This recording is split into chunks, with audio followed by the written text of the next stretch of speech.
The little girl turned beneath the gallery lights, and I saw my own 7-year-old face staring back at me. I stopped so abruptly that the champagne in the glass beside me trembled against its rim.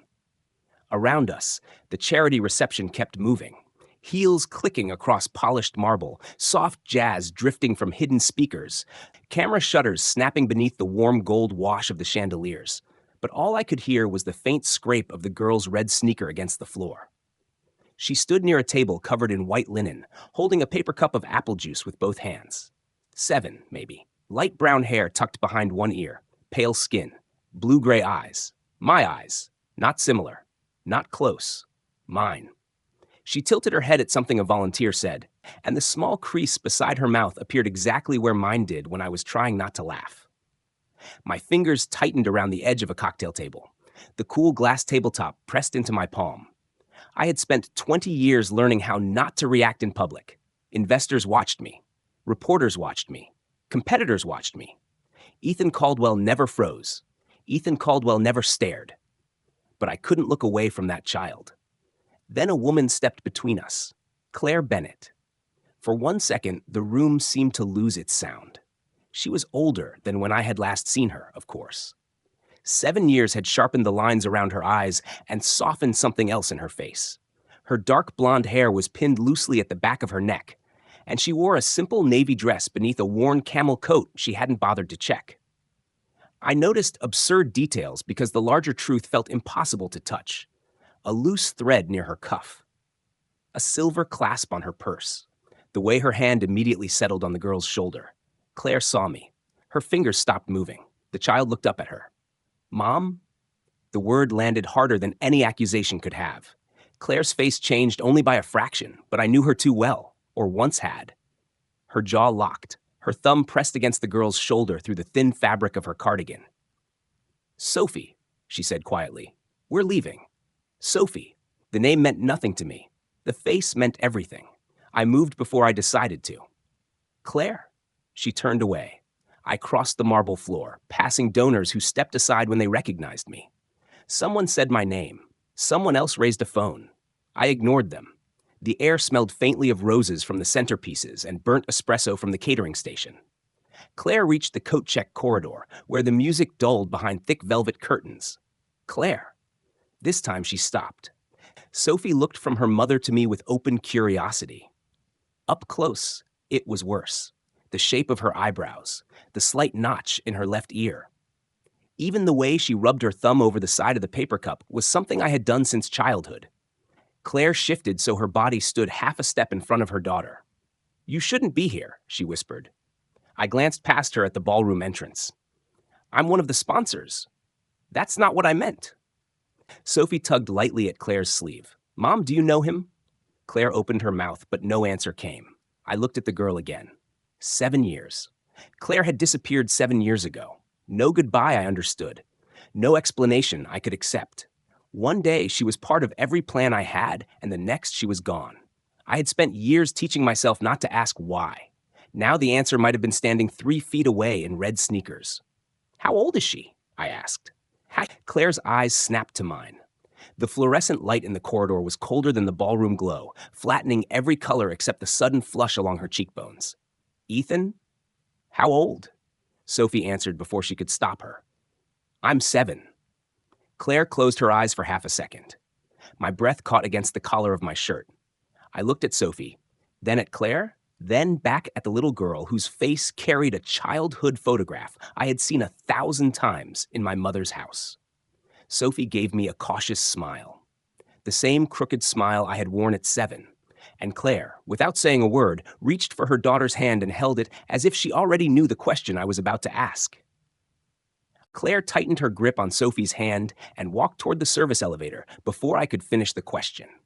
The corridor smelled of coffee grounds and furniture polish, and the fluorescent lights hummed above us with a thin electrical buzz that made every footstep sound sharper. I followed. Claire, stop. She didn't. Sophie had to half-jog to keep up, her red sneakers squeaking against the tile. I moved past them and pressed the elevator button before Claire could reach it. The stainless steel doors reflected all 3 of us in a warped silver line. Claire in her worn camel coat, Sophie clutching an empty apple juice cup, and me in a tuxedo that suddenly felt ridiculous. "Move," Claire said. "Not until you answer me." Sophie looked up at her mother. Claire lowered herself until they were eye level and gently took the cup from her. "Sweetheart, remember the reading room near the lobby?" Sophie nodded. "Go sit with Miss Turner for 2 minutes. I'll be right there. But 2 minutes." Claire kissed her forehead and watched until Sophie disappeared through the curtain toward the volunteer desk. Then she turned back to me. The warmth vanished from her voice. "You don't get to corner me in front of my daughter. Your daughter. Yes, yes, she's 7. Claire pressed the elevator button again. "You heard her. You disappeared 7 years ago." Her hand stopped over the button. Somewhere behind the wall, dishes clattered onto a catering cart. The smell of roasted garlic drifted from the kitchen, absurdly ordinary against the silence between us. "Don't do this here," she said. "Then tell me where." "There is nowhere." I stared at her. "Claire, she looks exactly like me." She flinched, but only once. Then she pushed past me and headed toward the lobby. This time, I didn't block her. I matched her stride. "Did you know you were pregnant when you left?" Her shoulders stiffened. "Lower your voice." "Did you?" She stopped beside a marble column where the gala music came through muffled and distant. "You want 7 years explained in a hallway because you saw a face that unsettled you?" "I want one answer." "You always wanted answers on your schedule." She started walking again. I pulled out my phone, opened my calendar, and canceled the private dinner waiting after the gala. Then I texted my driver to remain downstairs. It took less than 20 seconds. Claire noticed. "What are you doing?" "Clearing my night." "I didn't ask you to." "I'm not leaving until we talk." Her eyes narrowed. "That sounds exactly like the man I left." The words hit harder than I expected.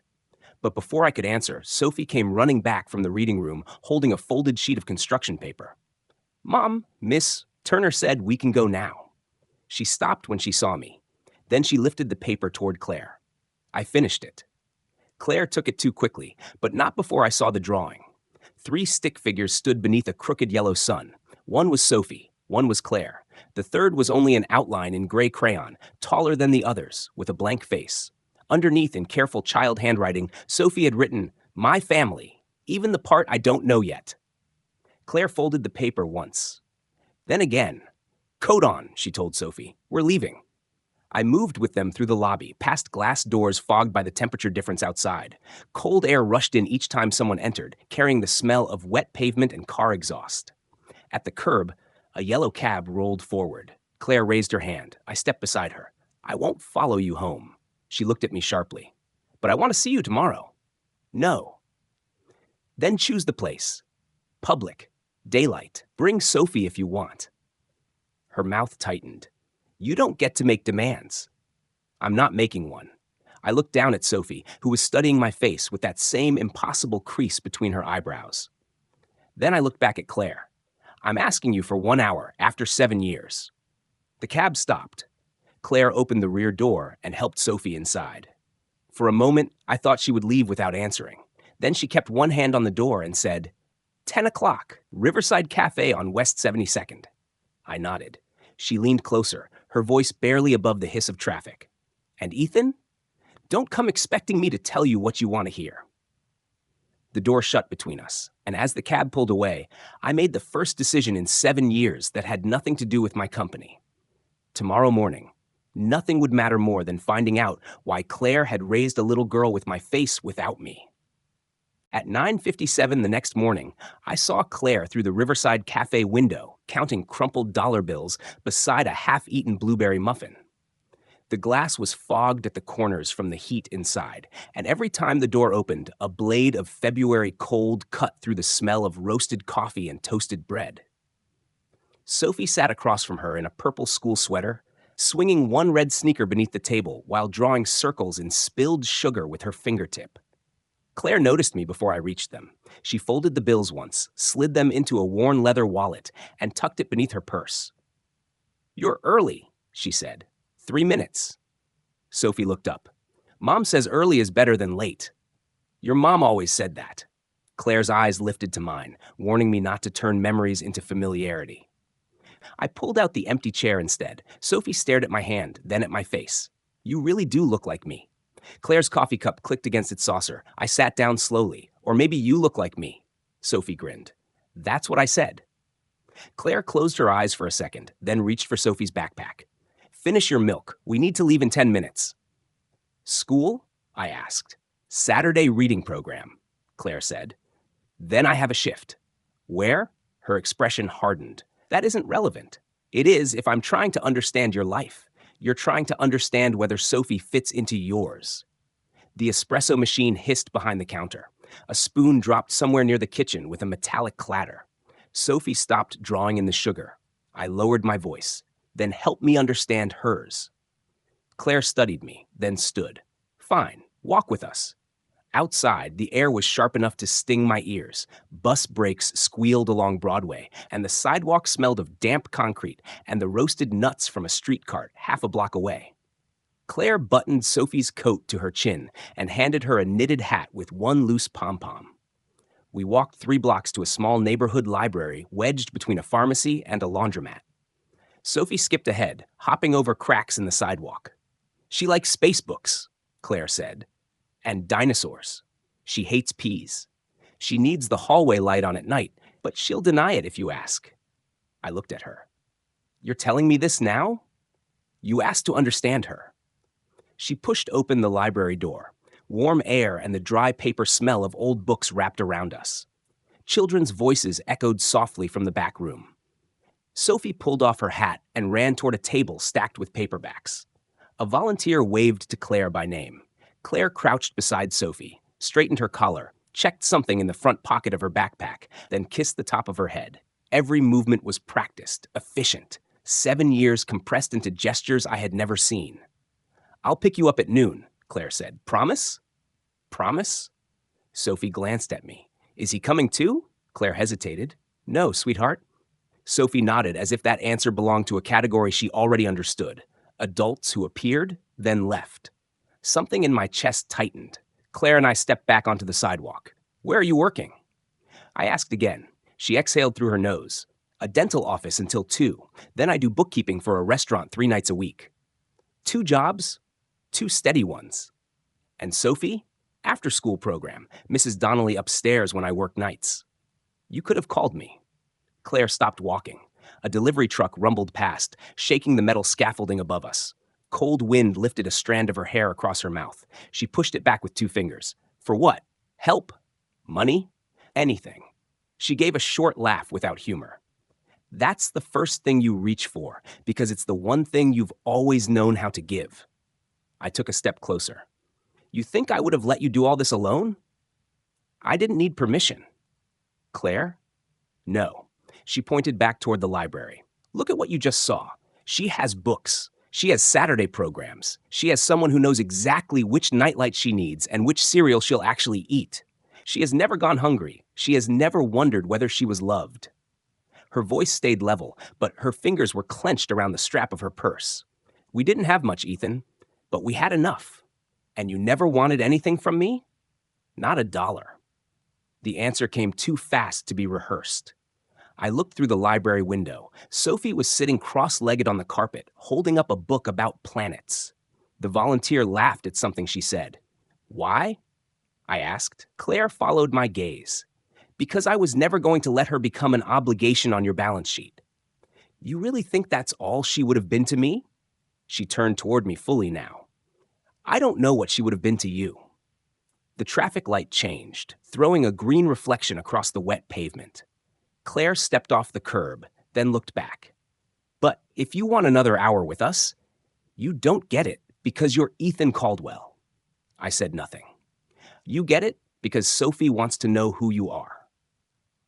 She crossed the street, leaving me on the corner with the first rule of my daughter's life, that money could not change. At noon, Sophie came through the library doors carrying 3 books against her chest and asked me the question Claire had spent 7 years avoiding. Do you know my dad? A city bus groaned away from the curb behind us, leaving the sharp smell of diesel in the cold air, while pale sunlight flashed across the library windows. Claire's hand stopped halfway toward Sophie's knitted hat. I looked at her. She looked at me. Sophie waited. Why do you ask? I said. Because you knew Mom before I was born. She shifted the books into one arm and studied my face with unnerving concentration. And you do this. She pulled one eyebrow slightly higher than the other.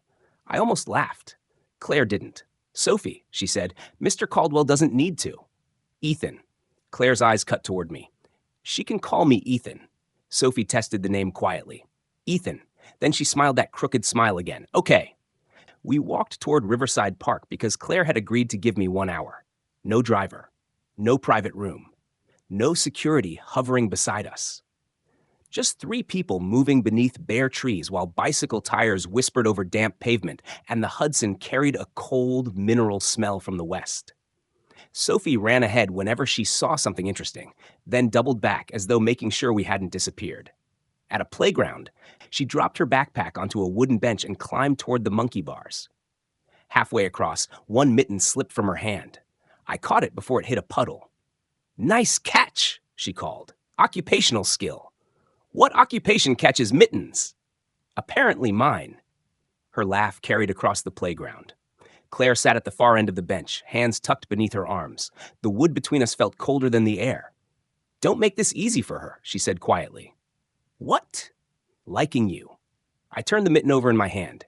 Its wool was rough against my thumb, one fingertip repaired with blue thread. Would you prefer she disliked me? I'd prefer she didn't have to lose someone she just found. Before I could answer, Sophie jumped down and ran toward us. I'm hungry. Claire reached for her purse. I stood first. Let me.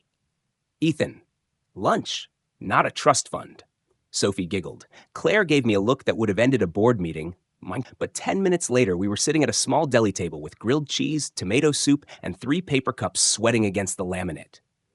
The place smelled of butter and hot bread.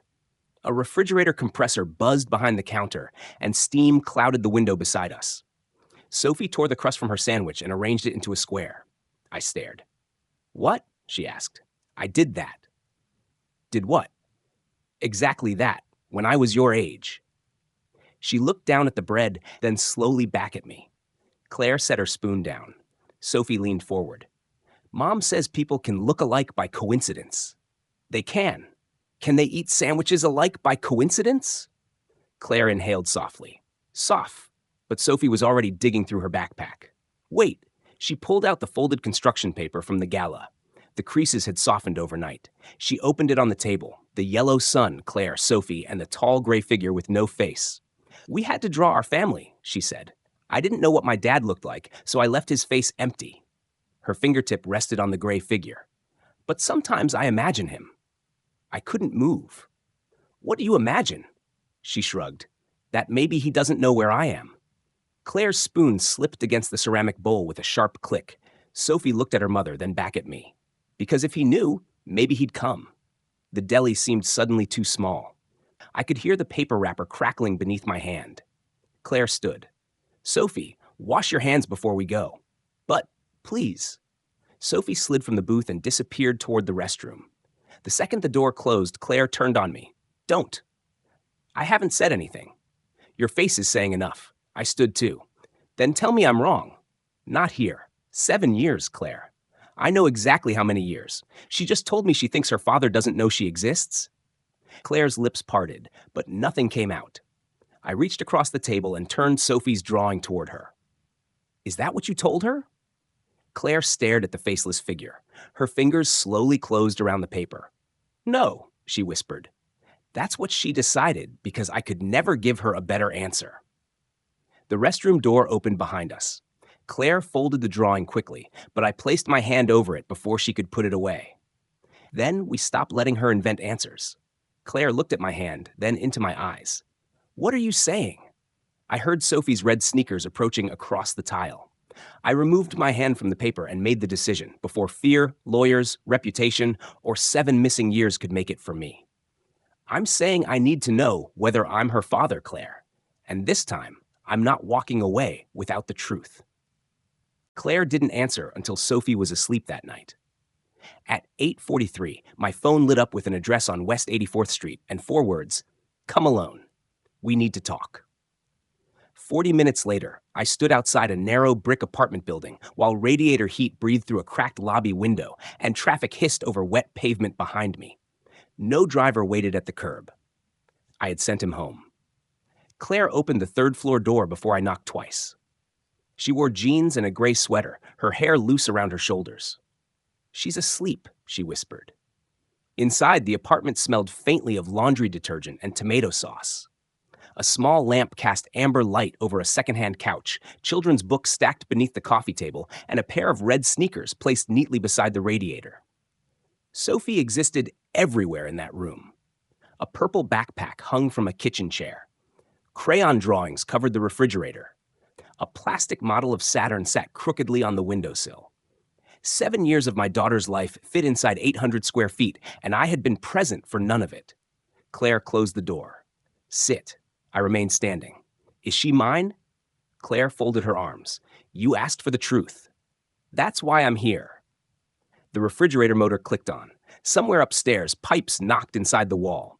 Claire crossed to a kitchen drawer and removed a thick white envelope. But instead of handing it to me, she placed it on the counter between us. I found out I was pregnant 12 days after I left New York. My hand flattened against the cool countertop. 12 days. I took 3 tests before I believed it. "And you never called me?" "I did." The words stopped me. Claire looked toward the hallway leading to Sophie's bedroom. "I called your office. I called the private number you gave me. I emailed. I sent a letter by certified mail because I thought maybe everything else was getting lost in whatever chaos surrounded you back then. I never received a letter. I know that now. Claire, I never received any of it." She pulled the envelope closer but still didn't open it. "At the time, I received an answer. From me? I believed it was." My jaw tightened. "What did it say?"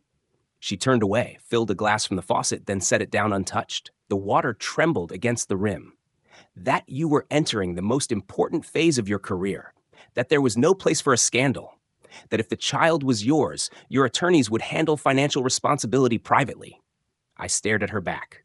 "I would never write that." 7 years ago, Ethan, I didn't know that. You knew me." She spun around. "I thought I did." Her voice rose just enough that both of us glanced toward the hallway. She lowered it again. "The week before I left, you canceled dinner 3 nights in a row. You took calls during the 4th. Your company was preparing for its biggest acquisition. Every conversation ended with 'after the deal,' so when that message came, it sounded like the man you were becoming." I moved around the counter. "And that was enough to erase me from her life?" Claire's fingers tightened around the edge of the sink. "No. What erased you was believing you had already erased us. You should have come to me. I tried. You should have kept trying. How many times does a woman have to beg a man to care before she's allowed to stop?" The apartment went still except for the radiator ticking behind me. I looked toward Sophie's bedroom door. A thin strip of yellow nightlight glowed beneath it. "Did you ever tell her about me?" "Not your name." "Why?" "Because I refused to teach her to wait for someone I believed had chosen not to come." I dragged a hand over my mouth. Claire opened the white envelope. Inside were hospital papers, Sophie's first ultrasound print, and a faded copy of a certified mail receipt. She placed the ultrasound on the counter. The image was grainy, almost abstract, its edges softened by years of handling. That was her at 11 weeks. I touched one corner with my fingertip. The glossy paper made a faint rasp against the stone. "You kept this. I kept everything." A floorboard creaked behind us. We both turned. Sophie stood in the hallway in star-patterned pajamas, rubbing one eye, her hair stuck up on one side. "Mom?" Claire immediately crossed the room and crouched beside her. "You should be sleeping." Sophie looked past her at me. "Why is Ethan here?" Claire glanced back. For the first time since I had met Sophie, Claire seemed to have no prepared answer.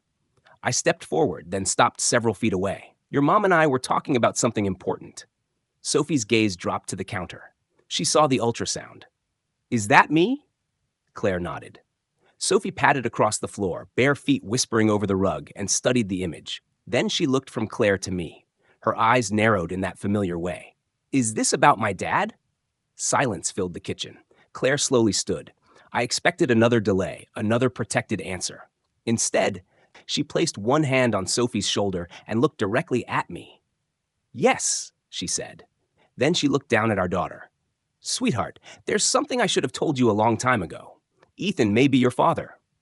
Sophie stared at me for 3 silent seconds, then touched her own cheek as if comparing it to mine. The refrigerator hummed behind her, the radiator clicked beneath the window, and the yellow nightlight from the hallway painted one side of her star-patterned pajamas gold. "Maybe?" she asked. Claire knelt beside her. "There's a test that can tell us for sure." Sophie looked at me again. "Do you want to be my dad?" The question stripped away every answer I had learned to give in boardrooms. I lowered myself until we were nearly eye level, the kitchen tile cold beneath one knee. "I want to know the truth," I said. "And if I am your dad, I want to learn how to be one." Sophie considered that, then nodded once. "Okay." Claire put her back to bed, and I remained beside the counter with the faded ultrasound beneath my hand. When she returned, she carried the white envelope. "Tomorrow," I said. "We arranged the DNA test." "Agreed. And the messages you received 7 years ago?" Claire's fingers tightened around the envelope. "Leave them alone. Someone answered you pretending to speak for me. Sophie comes first. That's exactly why I can't leave it alone." The next morning, after Claire took Sophie to school, I went to Caldwell Tower instead of my scheduled investor meeting. Sunlight cut across the 48th floor conference room in hard white rectangles, and the ventilation system pushed cool, dry air over the polished walnut table. I placed Claire's certified mail receipt beside my phone and called the only person who had managed my private correspondence 7 years earlier. Margaret Hale arrived 20 minutes later. She had served as my executive chief of staff during the acquisition that had consumed that year. She looked at the receipt, and the color slowly drained from her face. "Where did you get this?" Claire Bennett kept it. Margaret sat without being asked. The leather chair sighed beneath her. I slid the paper toward her. "She says she contacted me repeatedly after she left. She says someone answered." Margaret didn't touch the receipt.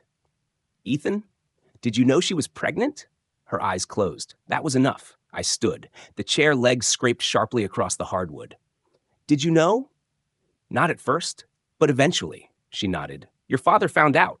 The words hung between us. My father had been chairman then, still controlling enough voting shares to decide whether my acquisition lived or died. What did he do? He believed Claire would become a liability during the deal. She was carrying my child.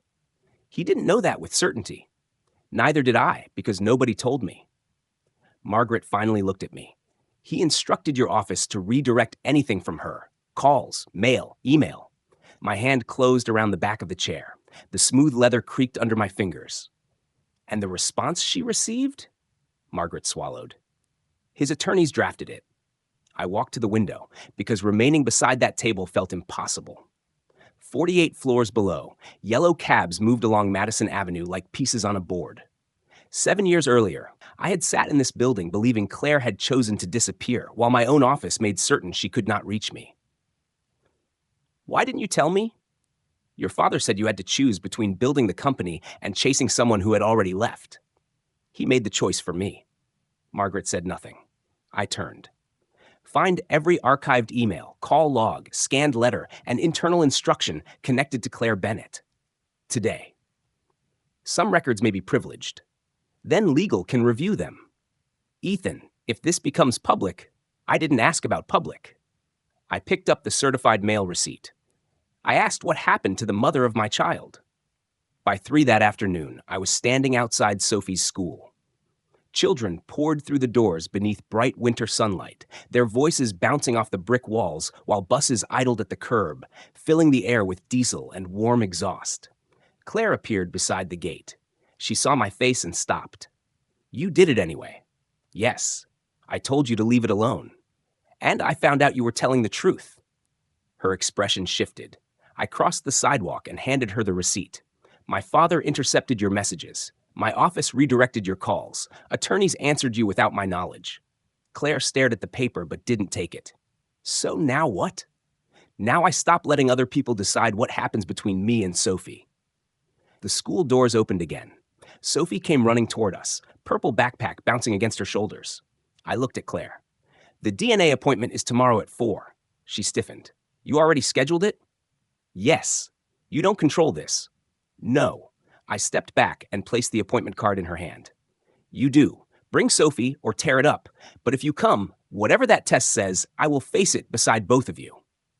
Claire looked down at the card as Sophie reached us and slipped her hand into her mother's. For the first time since I had found them, the next move wasn't mine to make. Claire arrived at the clinic at 3:58 the next afternoon, with Sophie holding her hand and the appointment card folded into quarters. The waiting room smelled of antiseptic and fresh coffee, and white fluorescent light reflected off the polished floor while a ventilation grate whispered overhead. Sophie spotted me beside the window and immediately touched her cheek. The same unconscious gesture she had made the night Claire told her I might be her father. "Is this going to hurt?" she asked. "No needles," I said. "Just a swab inside your cheek." She looked suspiciously at Claire. "That sounds too easy." "It is easy," Claire said. "The waiting is the hard part." A technician called our names. Inside the collection room, Sophie sat in a blue vinyl chair while 2 sterile swabs were sealed and labeled in front of us. She watched every movement.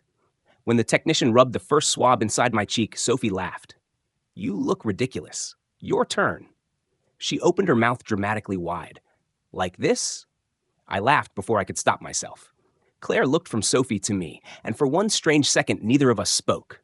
The resemblance wasn't confined to bone structure. It lived in timing, expression, the way Sophie tried to turn uncertainty into a joke.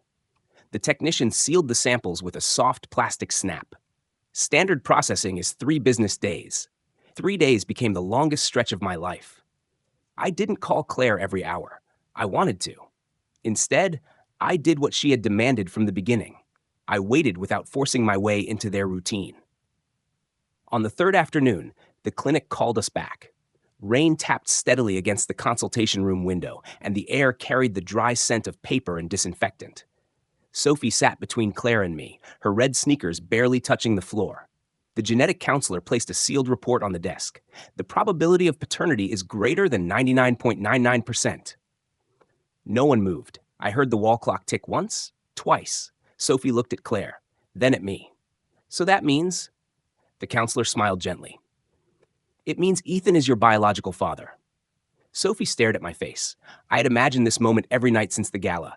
I had imagined reaching for her, holding her, hearing some miraculous word that repaired 7 missing years. Instead, I kept my hands on my knees. "Are you okay?" I asked. She nodded, then shook her head, then gave a tiny shrug. "I don't know." "That's okay? Are you okay?" My throat tightened. "I don't know either." That made her smile. Outside the clinic, rain had turned the sidewalk black and glossy. Tires hissed through puddles, and cold droplets struck the back of my neck as we stood beneath the narrow awning. Sophie was quiet until a cab stopped at the curb. Then she turned toward me. "What happens now?" I looked at Claire before answering. "That depends on you and your mom." "But you're my dad." The word came without ceremony, spoken as a fact rather than a name. "Biologically, yes," Sophie frowned. "What other kind is there?" Claire closed her eyes briefly. I crouched in front of Sophie. Rainwater ran from the awning beside us in a silver stream. There's the kind who knows your birthday without checking. The kind who knows which book you want when you're sick and which cereal you hate. The kind who shows up when he says he will. Sophie listened without blinking.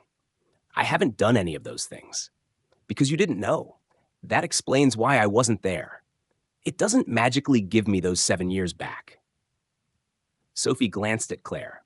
"Can he start now?" Claire's hand tightened around the cab door handle.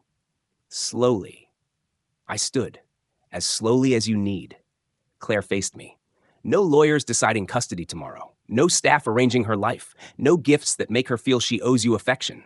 And you don't put her in front of cameras because your last name happens to be Caldwell." Agreed. I'm not finished. The rain struck harder against the awning. "A DNA report proves what you are, Ethan. It does not prove who you'll be." I folded the report and slipped it inside my coat. "Then don't judge me by the report." Claire studied me. "What should I judge you by?" I looked at Sophie. "What I do next." Sophie stepped closer and held out her hand. For an instant, I thought she wanted me to take it. Instead, she placed the folded drawing from the gala into my palm. The faceless gray figure was still there. "Keep it," she said. "Why?" Because you're not finished yet. She climbed into the cab. Claire paused before following. Saturday, 10 o'clock, Riverside Park. I'll be there. Don't send a driver. I won't. And don't be late. The cab door closed. I stood beneath the awning as its taillights disappeared through the rain, holding a drawing in which my daughter had left her father's face blank. The test had given me the right answer. Sophie had just given me the harder task, earning the right to fill it in. At 9:42 Saturday morning, my attorney called to tell me that acknowledging Sophie publicly could cost me control of Caldwell Technologies. I stood beside the Riverside Park playground with Sophie's folded drawing inside my coat, while children shouted over the metallic squeak of swings and the Hudson wind carried the cold smell of river water across the path. The board received the archived correspondence, my attorney said. Your father's directives are in those records. If you accuse the former chairman of deliberately separating you from Claire while confirming a previously undisclosed child, several directors believe the reputational exposure could threaten Monday's acquisition vote. I watched Sophie and Claire approaching beneath the bare trees. Sophie wore the purple sweater beneath her coat and those same red sneakers. She saw me and waved both arms, then withdraws from the acquisition. Silence. Ethan, that transaction is worth nearly $2 billion. I heard you. You've spent 18 months building it. Sophie was running toward me now. Withdraw. I ended the call before he could answer. You came, Sophie said, slightly breathless. 10 o'clock means 10 o'clock. I showed her my watch. It's 9:47. She nodded approvingly. Early is better than late. Claire heard it and looked away, but the corner of her mouth moved. For the next hour, Sophie made me earn every minute. She dragged me to the monkey bars, demanded that I push her on the swings, and challenged me to identify planets from a library book she had brought in her backpack. Cold chains bit into my palms as I pushed her higher. Gravel crunched beneath my shoes. When she shouted, Saturn has 80-something moons. I shouted back, that sounds excessive. She laughed so hard she nearly lost her hat. Then 3 photographers appeared beyond the fence. Camera shutters cracked through the playground noise. Claire moved instantly. She pulled Sophie from the swing and stepped between her and the lenses. How did they find us? I already knew. The board, the archived records, the DNA confirmation had reached people who understood exactly what my name attached to a 7-year-old child could become. One photographer called, Mr. Caldwell, is that your daughter? Sophie gripped Claire's coat. Another shouted, Did Miss Bennett hide the child from you? I crossed the playground and planted myself between the cameras and Sophie. Put them down. The shutters continued. Mr. Caldwell, did you know about her? I said put them down. My phone began vibrating. Chairman of the board, legal counsel, communications. I ignored all 3. Claire's voice was low behind me. Take Sophie. I turned. She handed me our daughter's backpack. Where? The cafe across the path. Back entrance. Go. Sophie looked at Claire. Mom, I'm right behind you. I took Sophie's hand and moved. It was the first time Claire had trusted me to take her anywhere. We crossed the path quickly, entered through the cafe's service door, and stepped into air thick with the smell of cinnamon and hot coffee. Sophie's fingers remained locked around mine. Why were they taking pictures? Because sometimes people think knowing someone's name gives them permission to know everything. Because you're famous? Partly. Because I'm your daughter? I crouched beside her. Yes. Her grip loosened. I don't want to be famous. Then you won't have to be. Claire came through the door seconds later. You can't promise that. Watch me. My phone vibrated again. This time I answered. Ethan Caldwell. The board chairman didn't bother with a greeting. You have until noon to approve the statement communications drafted. It says Miss Bennett withheld knowledge of the child and that you learned of the situation only recently. That protects you and the company. I looked at Claire. Her face went still. And destroys her. It clarifies responsibility. Sophie stood between us, still holding my hand. No. Think carefully. Refuse, and several directors will move to remove you as CEO before Monday's vote. The espresso machine screamed behind the counter. Cups struck saucers. I could feel Sophie's small fingers against my palm. Then schedule the vote. Claire stepped closer. Ethan, don't. 7 years ago, people protected my future by making you disappear from it. I took Sophie's folded drawing from my coat and placed it on the table. I'm not letting them do it again. Into the phone, I said, "Release the truth." Claire contacted me. My office intercepted her messages. She did not hide Sophie for money, leverage, or revenge. And if the board needs my resignation attached to that statement, attach it. I ended the call. Claire stared at me. "You could lose your company." "Maybe." "For us?" I shook my head and looked down at Sophie. For what I should have protected 7 years ago. Sophie slowly opened her drawing on the table. Then she took a blue crayon from her backpack and began filling in the blank face beside hers.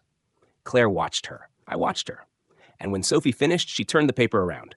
The gray figure finally had my blue-gray eyes, my crooked smile, and beneath it she had written one new word: Ethan.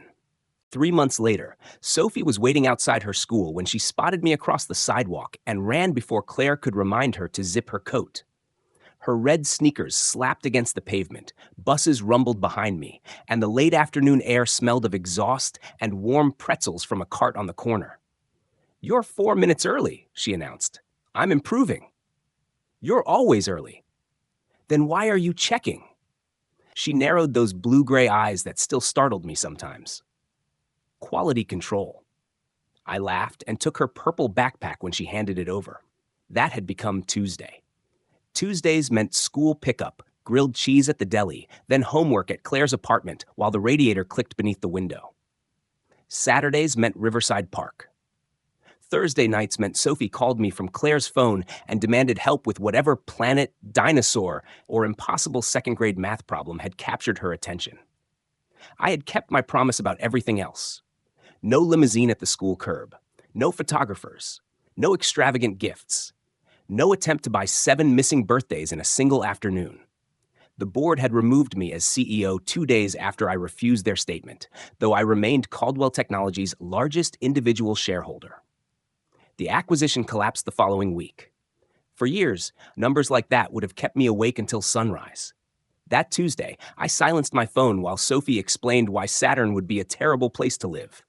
"No solid surface," she said around a bite of grilled cheese. "Huge problem. I'll remove it from my real estate portfolio." She giggled. Claire sat across from us, warming her hands around a coffee cup. The deli smelled of tomato soup and toasted butter, and rain tapped softly against the fogged window. Sophie reached into her backpack and pulled out the drawing from the gala. She had changed it again. The gray figure now had my blue-gray eyes and crooked smile, but the word Ethan had been erased. In its place was nothing. "You ruined it," I said. "No, I didn't." She folded it quickly. "It's not finished." Claire watched her tuck it away, but said nothing. That evening, I washed dishes while Sophie read at the kitchen table. Claire dried a plate beside me. Warm water steamed against my wrists, and the apartment smelled of dish soap and the tomato sauce Claire had made for dinner. "You don't have to keep proving something every day," she said quietly. I handed her another plate. "I'm not." "Then why are you here washing my dishes when you probably own a dishwasher worth more than my car?" "Because you cooked." She looked at me. "And because Sophie asked me to stay until bedtime." There it is. What? The answer. I turned off the faucet. Claire folded the dish towel over the counter. 7 years ago, I thought being chosen meant someone making one enormous decision for you. Her eyes moved toward Sophie, curled beneath the lamp with a library book against her knees. Now I think it's mostly small decisions made over and over. Claire, I'm not ready to pretend those 7 years didn't happen. I would never ask you to. But I'm ready to stop treating every tomorrow like you might disappear from it. Her fingers rested beside mine on the counter. I didn't reach for her. I simply stayed there. Later, Sophie insisted I walk her to bed. Her room was small and warm, with glow-in-the-dark stars scattered across the ceiling, and the plastic Saturn model moved from the living room windowsill to her desk. She climbed beneath a quilt and pointed toward the hallway. "Light stays on." "I was specifically told you'd deny needing it." She gasped. "Mom betrayed me." I left the door open 6 inches. "Better?" "Better." I was almost into the hallway when she called, "Wait." Sophie reached beneath her pillow and pulled out the drawing. The paper had grown soft at the folds. She handed it to me. Beneath the 3 figures, she had rewritten the labels in blue crayon. Mom. Sophie. Dad. My thumb stopped over the last word. "Are you sure?" She shrugged, suddenly interested in the edge of her quilt. You know my birthday now. May 19th. My cereal? Cinnamon squares, never the healthy kind your mom buys. Favorite planet? Saturn. Nightlight? Hallway, door open 6 inches. She finally looked at me, and you always come when you say you will. I sat on the edge of the bed. The quilt felt rough beneath my palm. I'm going to keep doing that. Sophie nodded. Then she wrapped both arms around my neck. Good night, Dad. I closed my eyes and held her carefully, hearing nothing but her small breathing and the radiator ticking beyond the wall. When I stepped into the hallway, Claire was standing there. She had heard it. Her eyes shone beneath the amber ceiling light, but she smiled instead of wiping them. She reached for my hand. This time, I took hers. 7 years earlier, I had believed a future was something a man built with enough money, power, and control. But the night my daughter finally called me Dad, I understood that the life worth having was the one I kept showing up for.